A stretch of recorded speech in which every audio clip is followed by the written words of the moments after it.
যতই কিন্তু উপরের দিকে এগোচ্ছি আমাদের কিন্তু শরীর আর সাথ দিচ্ছে না। কষ্ট করে কিন্তু এগোতে হবে, কেন যে লক্ষ্যটা আর মনে জোর নিয়ে এসেছিলাম সেটা কিন্তু আমাদের পূরণ করতে হবে।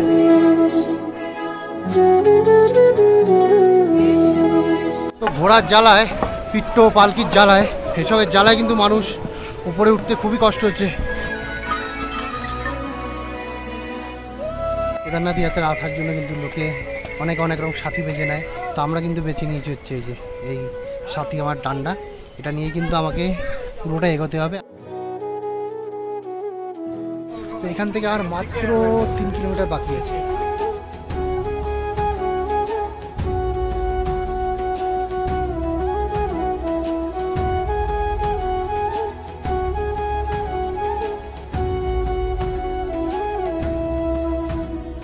গুড মর্নিং বন্ধুরা, আজকে কিন্তু 27 জুন আর আমাদের কিন্তু 4 ধামের মধ্যে আমরা কিন্তু 3 নম্বর ধামের যাত্রা আজকে শুরু করে দিয়েছি। এখন বাজে হচ্ছে ভোর 5টা, সকাল সকাল কিন্তু বেরিয়ে পড়েছি তোমার কেদারনাথের উদ্দেশ্যে। তো এখন কিন্তু আমরা রয়েছি হচ্ছে সোনপ্রয়াগ, এখান থেকে কিন্তু আমরা একটা শেয়ার গাড়ি ধরে চলে যাবো হচ্ছে গৌরীকুণ্ড। তো ওখান থেকে কিন্তু আমাদের মেন যাত্রা শুরু হবে।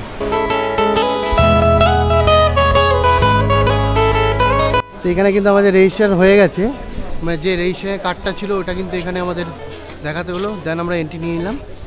তো এখান থেকে কিন্তু এবার আমরা শেয়ার ট্যাক্সি ধরবো, শেয়ার গাড়ি ধরবো, ধরে কিন্তু গৌরীকুণ্ড অব্দি যাবো। তো আমরা কিন্তু গাড়িতে উঠে গেছি, আর এই গাড়ির ভাড়া কিন্তু হচ্ছে 50 টাকা করে পার পার্সন। তো এটা আমাদের কিন্তু সিধা নিয়ে যাবে গৌরীকুণ্ড। জয় শ্রী কেদার নামটা শুনলেই মনে একটা উন্মাদনা কাজ করে। তিনিই সময়, যুগ ও কালের ঊর্ধ্বে, তিনিই সৃষ্টিকর্তা, তিনি বিধ্বংসী।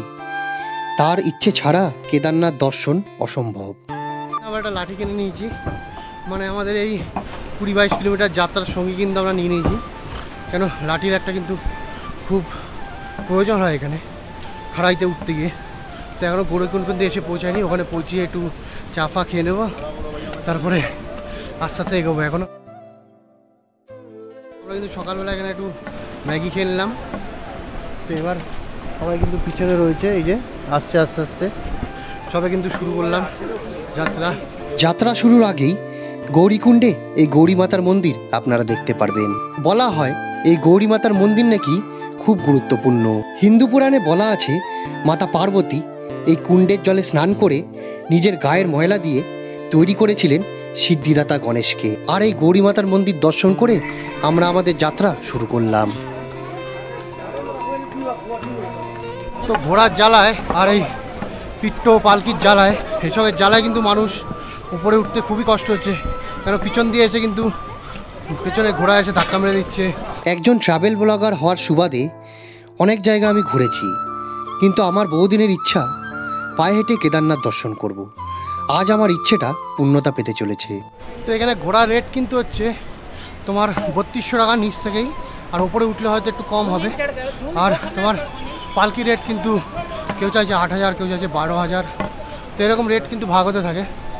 তো নিচ থেকে ঘোড়ার রেট সবাই কিন্তু 3200 টাকাই বলছে, আর যেতে আসতে কিন্তু তোমার হচ্ছে 5500। তো একটু 5 মিনিট দাঁড়িয়ে নিচ্ছে। আর এখান থেকে একটা আমি জলের বোতল নিলাম, তো এখান থেকে জলের বোতল কিন্তু 1 লিটার নিলে হচ্ছে 50 টাকা, আর 10-এর যে কোল্ড ড্রিঙ্কসগুলো হয় সেগুলো জিজ্ঞেস করলাম, সেগুলো 50 টাকা। উপরে যত উঠবো তত কিন্তু জল বা কিছু খাবারের কিন্তু দাম যত উপরে উঠবে তত কিন্তু বাড়তে থাকবে। আর এটা হওয়ার কারণ এরা কিন্তু অনেক নিচ থেকেই মাল বয়ে নিয়ে আসে, তো দামটা স্বাভাবিক, সেটার জন্য কোনো ব্যাপার নয়।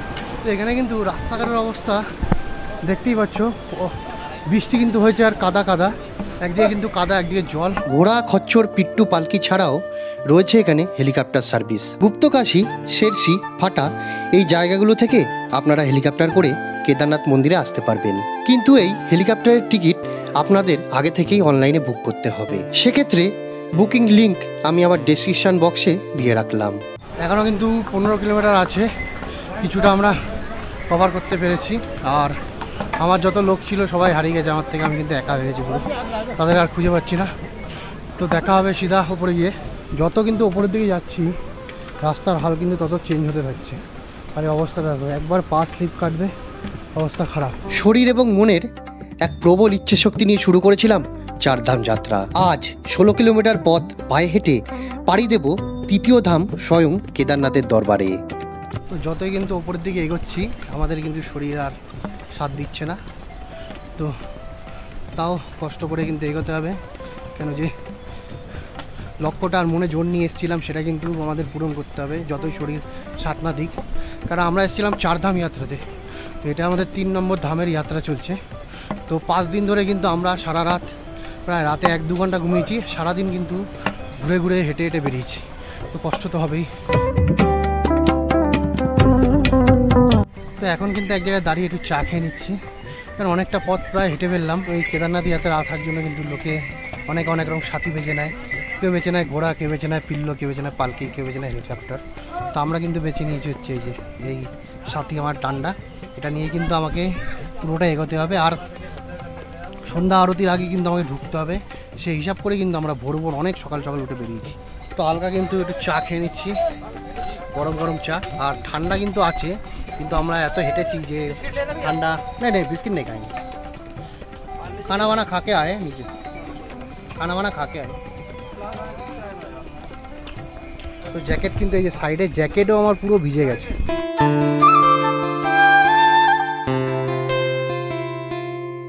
এখনও কিন্তু 14 কিলোমিটার বাকি রয়েছে, দেখতে পাচ্ছ এখনও লেখা কেদারনাথ 14 কিলোমিটার, মানে আমাদের 14 কিলোমিটার কিন্তু এখনও ওপরে উঠতে হবে।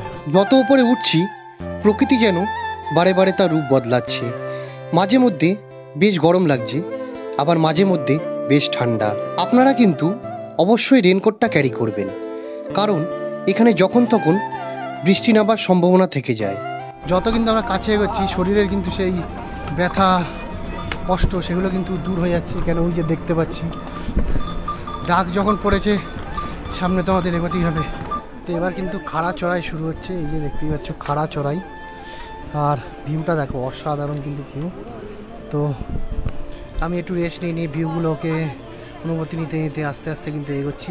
আর ওয়েদার কিন্তু খুবই ভালো আছে, দেখতেই পাচ্ছ রোদ উঠেছে, চকচক করছে, কিন্তু উপরে গিয়ে বুঝতে পারবো না যে কী ওয়েদারটা চেঞ্জ হয়, বৃষ্টিও হতে পারে, ঠান্ডা লাগতে পারে। এখন কিন্তু আমাদের জ্যাকেট পরেছিলাম সেটা কিন্তু আমি নিচেই খুলে দিয়েছি, অতিরিক্ত কিন্তু গরম লাগছে, কেন এত খাড়া চড়াই করছে, গরম তো লাগা সম্ভব। আর ওয়েদারটা কিন্তু খুবই সুন্দর লাগছে। আর হ্যাঁ, একটা কথা অবশ্যই কিন্তু সাথে করে কর্পূর অন্তত নিয়ে এসো, কেন যাদের একটু প্রবলেম আছে, যেন আমার শ্বাসের প্রবলেম আছে, তো একটু প্রবলেম হচ্ছে, মাথাটা যন্ত্রণা করছে, তো কর্পূর আমি সাথে করে নিয়ে এসেছি। তো এটাই বলতে চাই, সবাই কিন্তু কর্পূরটা সাথে করে নিয়ে এসো। তো আমার সামনে কিন্তু একটা বয়স্ক মহিলা ঘোড়া থেকে যাচ্ছিল, ঘোড়া থেকে পড়ে গেল। তো আমি তোমার সাথে এটাই শেয়ার করতে চাই যে ঘোড়া কিন্তু খুবই রিস্কি, কেন এখানে কিন্তু অনেক কাদা জল পড়ে রয়েছে। তো বয়স্ক যারা মহিলা আছে বা বয়স্ক লোক আছে তারা যাতে ঘোড়াতে করে না আসে। হিন্দুদের কাছে এই কেদারনাথ মন্দিরের মাহাত্ম্য অনেক। বছরে 6 মাস এখানে তীর্থযাত্রীদের ঢল নামে, অক্ষয় তৃতীয়া থেকে ভাতৃ দ্বিতীয়া অবধি। তো এটা হচ্ছে ভৈরব বাবা মন্দির, এটা আমরা সবাই পার করলাম। লেবু জল খেয়ে নিচ্ছি, তো এই যে লেবু জল 30 টাকা করে গ্লাস, যেটা আমাদের ওখানে 10 টাকা হয়, হওয়া উচিতই, এটা কেন অনেকটাই উপরে। তো 30 টাকা ঠিকই আছে। 300 रुपये किलो, 300 रुपये किलो पड़ जाती है। नीचे से लाते हो ना? हाँ, नीचे से तो ठीक ही है। 200 रुपये किलो नीचे, 500 रुपये लाने वाला लेता है। ठीक ही है ऊपर, हाँ, ठीक है। मीठा कम डाला ना? मीठा कम। ঠিক আছে, ঠিক আছে। লেবু জল খাওয়া গেছে, এখন কিন্তু আমরা আস্তে আস্তে আবার এগোবো। তো কিলোমিটার কিন্তু অনেক বেশি আছে, কারণ যে বোর্ডগুলো লাগানো আছে সেগুলো কিন্তু 2013-র অনেক আগে থেকে, মানে 2013-তে যখন বান এসেছিলো তারপরে কিন্তু বোর্ড চেঞ্জ করা হয়নি, মানে যে সাইন বোর্ডগুলো আছে কিলোমিটারের। তো রামবাড়া থেকে কিন্তু রাস্তা দুভাগে ভাগ হয়ে গেছে, তো সেই জন্য কিলোমিটার কিন্তু অনেক বেশি হয়ে গেছে। তো আমি ট্রাই করবো যে শর্টকাট যাওয়ার। বৈষ্ণব দেবীর যাত্রার মতন কেদারনাথ যাত্রাতেও ঘোড়া খচ্চরের উপদ্রব খুবই বেশি। একটা সময়ের পর আপনি বড্ড বিরক্তি বোধ করবেন। যেমন তাদের খারাপ ব্যবহার, তেমনি তাদের চলার ধরন। যাত্রাপথে বেশ কিছু শর্টকাট রয়েছে, তবে আমি বলবো শর্টকাট রাস্তাগুলো ধরার থেকে একটু সময় নিয়ে মেন রাস্তা দিয়ে যাওয়া ভালো। পৃথিবীর নানান প্রান্ত থেকে মানুষ আসে এই কেদারনাথের যাত্রায়।